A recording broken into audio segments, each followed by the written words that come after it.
Okay, why are lithium ions so good for batteries? Yeah, so lithium is a very light metal, and the atoms, because it's only the third element in the periodic table, and it means that lithium ions, because they're light and they have a low charge, they move very easily through a lot of different materials, through both liquids and solids. Yeah,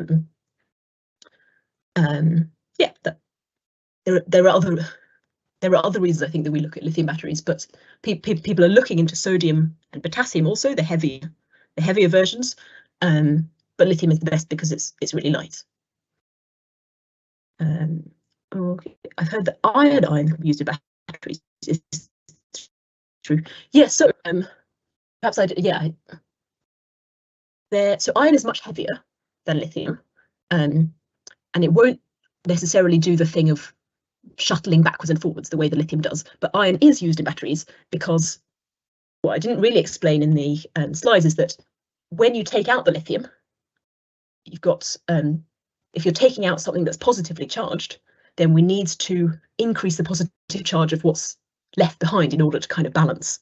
So you also, as well as your lithium, you have to have a transition metal normally. So in my example, it was cobalt, but it could also be iron.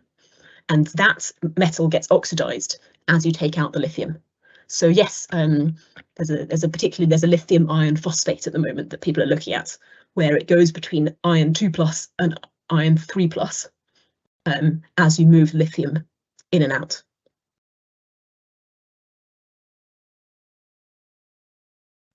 Why did you choose chemistry, not another science? Yeah, good question. So I did further maths, chemistry, and physics at A level. I just kind of didn't really gel with biology when I left secondary school. To be honest, I think it was the pretty colours.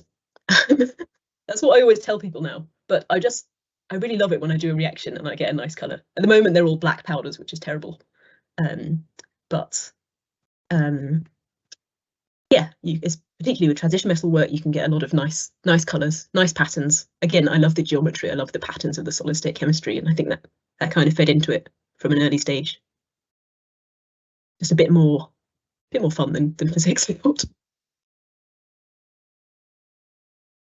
What is happening when magnetic ions have a spin? Yeah, so this is a lot of physics, which I'm still not an expert in.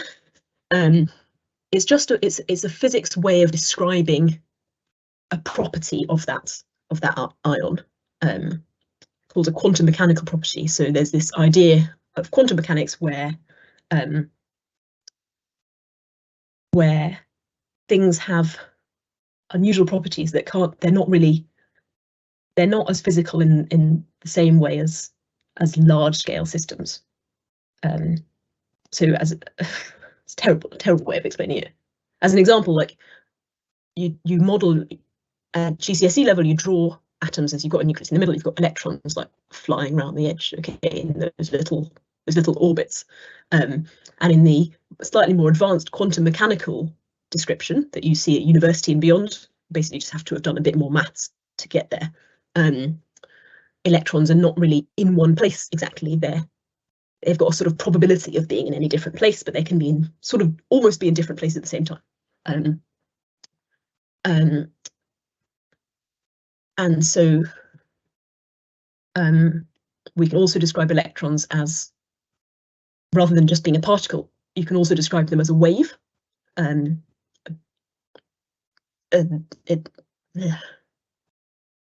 Gosh, I'm terrible at explaining this, but essentially it's a weird physics property. That's what I tell people. It's a weird property. It doesn't mean they're really spinning, but it means they have some measurable thing, some property that can be you can have in different amounts. So we count an electron as having a spin of a half, and if you've got several electrons pointing in the same direction but separate, then you add those spins up. And what it means is that it responds in a particular way to other ions that have a spin or to a magnetic field.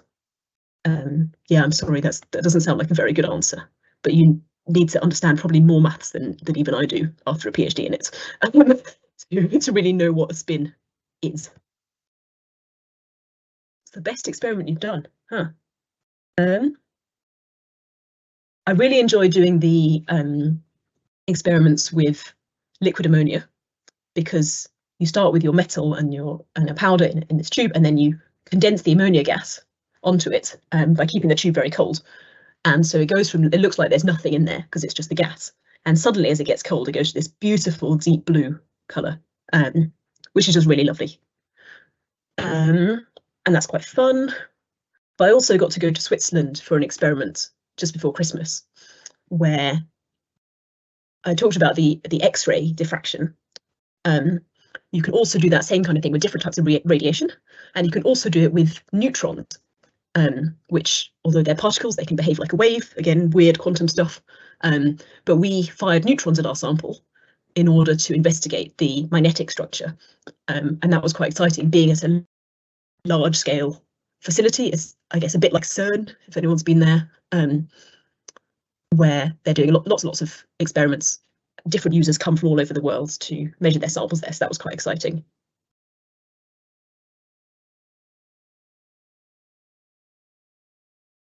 What do you think is the next big thing in your field? So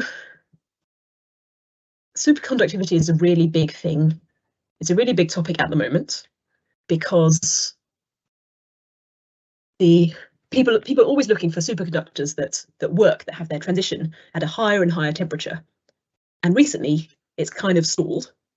There are lots of things that superconduct about 100 Kelvin, but that's some way off the 300 Kelvin that we want. And people have been looking at other ways of getting that transition close to room temperature. Recently, a big sort of breakthrough is using high pressure instead, which obviously isn't helpful for practical applications. But I think that's the most recent big breakthrough, is systems that superconduct closer to room temperature under high pressure. There was a bit of controversy 2 weeks ago.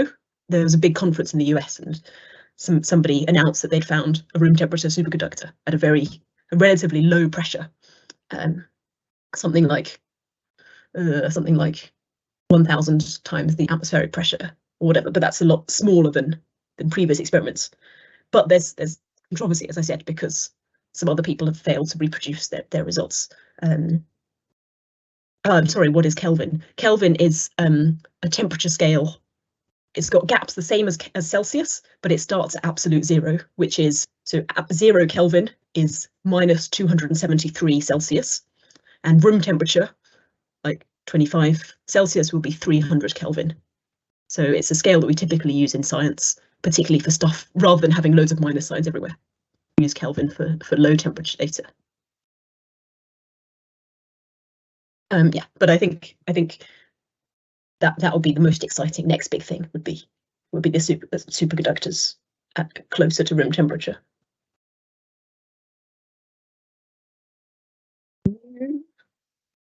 Do I think we'll get to them soon? I'm not sure. It's not my specific expertise, so I haven't been keeping up so much with, with the incremental changes being reported in conferences. I just know about this big story because it was all over the news.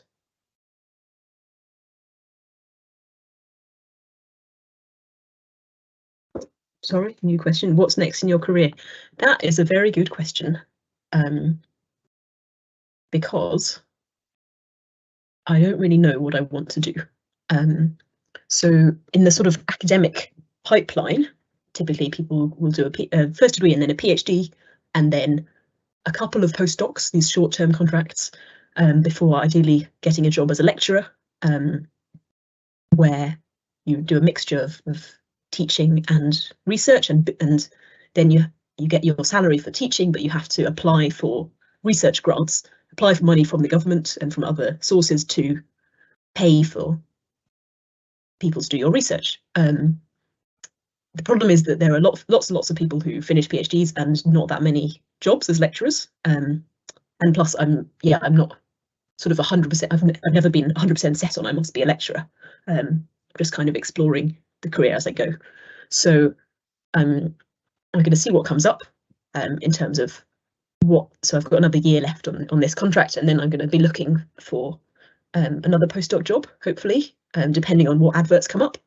And I'm also quite interested in doing going into an industry job, so a more permanent contract, hopefully doing some of the same kind of science, but not in a university, in a company.